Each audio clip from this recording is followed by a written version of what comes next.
ఏలియా కాలంలో ప్రజలు ఏ మార్గమును ఎంచుకోవాలో తెలియని పరిస్థితుల్లో, ఏ విశ్వాసములో ముందుకు సాగాలో తెలియని పరిస్థితిలో, ఏ దేవుణ్ణి ఆరాధన చెయ్యాలో గ్రహించలేని పరిస్థితుల్లో ఓ ప్రక్క దేవుని ప్రజలు ఉన్నారు, మరొక ప్రక్క లోకానుసారమైన ప్రజలు నివసిస్తూ ఉండగా, ఎవరికి ఇష్టమొచ్చిన విశ్వాసాన్ని వారు నెలకొల్పుకుని సృష్టిని ఆరాధించేవాళ్ళు ఉన్నారు, విగ్రహాలను ఆరాధించేవాళ్ళు ఉన్నారు. సూర్యచంద్ర నక్షత్రాలే మా జీవమునకు కారణమని ఆరాధించేవాళ్ళు ఉన్నారు. తమకు తెలియని వాటిని ఆరాధించేవాళ్ళు కోకొల్లలుగా ఉన్న తరుణంలో చాలామంది దేవుని బిడ్డలు ఎలా ఆరాధన చేయాలో, ఎవరికి ఆరాధన చేయాలో, ఆరాధన క్రమం ఏంటో, దేవుని శక్తి ఏంటో, దేవుని ప్రభావం ఏంటో, దేవుని ఉనికి ఏంటో, దేవుని యొక్క ప్రత్యక్షత ఏంటో, దేవుడు ప్రార్థనకు ఎలా జవాబిస్తాడో తెలియని ఒక నులువెచ్చని స్థితిలోనికి దేవుని ప్రజలుగా చెప్పుకున్న ఇశ్రాయేలీయులు వెళ్ళిపోయిన సందర్భంలో, ప్రకటన గ్రంథంలో లవోదికీయ సంఘం ఎంత నులివెచ్చని స్థితిలో ఉంటుందో, ఏలియా కాలంలో ఇశ్రాయేలీయులు అంత నులివెచ్చని స్థితిలో ఉండి ద్విమనస్సు కలిగి ఏదో ఒక మార్గాన్ని ఎంచుకోవడం మానేసి వారు దిక్కుతోచని స్థితిలో వారి ఆత్మీయ యాత్రను ఎలాగున కొనసాగించాలి, ఎటు ప్రయాణం చేయాలి, అవేమి కూడా గ్రహించలేని పరిస్థితుల్లో they were stranded right on the cross roads. 4 రోడ్డుల యొక్క మధ్యన, 4 రోడ్ల కూడలిలో ఒక వ్యక్తి నిలబడి తాను చేరవలసిన గమ్యస్థానం, ఏ మార్గములో ప్రయాణం చేస్తే వాడు చేరగలడో తెలుసుకోలేని వ్యక్తుల్లాగా ఇశ్రాయేలీలు దేవునిని చేరుకునే మార్గమును వారు గ్రహించలేని పరిస్థితుల్లో దేవుడు ఏలియాను లేపాడు. వారి మత్తు నుండి లేపడానికి, వారి యొక్క భయంకరమైన శారీరక, మానసిక, ఆత్మీయ దరిద్రత నుండి వారిని విడిపించడానికి, ఇశ్రాయేలీయులకును అన్యజనులకును దేవుని ప్రభావం, దేవుని శక్తి ఎలాంటిది, నిజమైన దేవుడు ఎవరు ఒక రుజువును ఇవ్వడానికి దేవుడు ఒక అద్భుత కార్యాన్ని చేశాడు. ఆ కార్యం 18వ అధ్యాయంలో ఉంటుంది.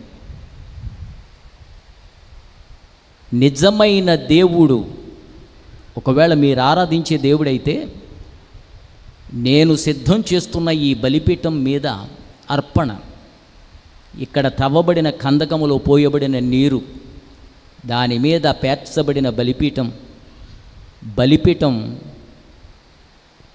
మీద పేర్చబడిన కట్టెల మీద పేర్చబడి తునతునకులుగా కొట్టబడిన మాంసం, వీటన్నిటినీ ఏ దేవుడైతే అగ్ని చేత దహించి వేస్తాడో ఆ దేవుడే నిజమైన దేవుడు కనుక ముందు మీకు అవకాశం ఇస్తున్నాను, మీరు ప్రార్థన చేయండి అంటే వాళ్ళు పొద్దున్న నుంచి సాయంత్రం వరకు నాన్న గోల్ చేసి శరీరాన్ని కోసుకుని రక్తాలు గార్చి ఎంత హడావిడి చేసినా జవాబు రాలా.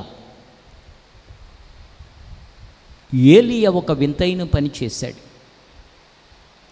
అక్కడ పర్వతం మీద పడిపోయిన ఒక బలిపీఠం ఉంది. ఆ బలిపీఠానికి 12 రాళ్ళు ఉండాలి. ఆ 12 రాళ్ళు ఇశ్రాయేలీయుల 12 గోత్రాలను సూచిస్తూ ఉంటాయి. దానిలో కొన్ని రాళ్ళు బయటకు వచ్చేసినాయి, పడిపోయినాయి, బలిపీఠం కృంగిపోయింది, పడిపోయింది. ఏలియా ప్రార్థనకు ముందు ఏం చేశాడో తెలుసా? పడిపోయిన బలిపీఠాన్ని బాగు చేశాడు, నిలబెట్టాడు. క్రైస్తవులు వినండి, దేవుని బిడ్డలు వినండి, ఈరోజు దేవుడు నా ప్రార్థనకు జవాబును ఇవ్వాలి అని ఆశించే బిడ్డలు వినండి. మన ప్రార్థన జీవితంలో, మన ఆత్మీయ జీవితంలో నిజంగా దేవుడు నాకు జవాబు ఇవ్వాలి అని నీవు ఆశించి గనక ప్రార్థన చేస్తే, if you really want God to give you an answer for your prayer,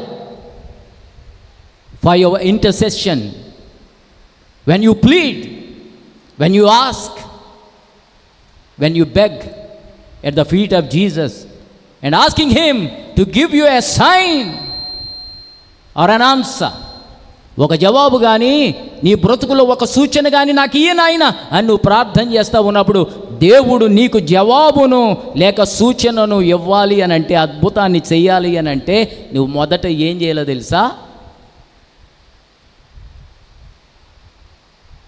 నీ ఆత్మీయ జీవితములో బలిపీఠం అనగా ప్రార్థన అనుభవం సరిగా ఉందా లేదా చూసుకొని, ఒకవేళ బలిపీఠం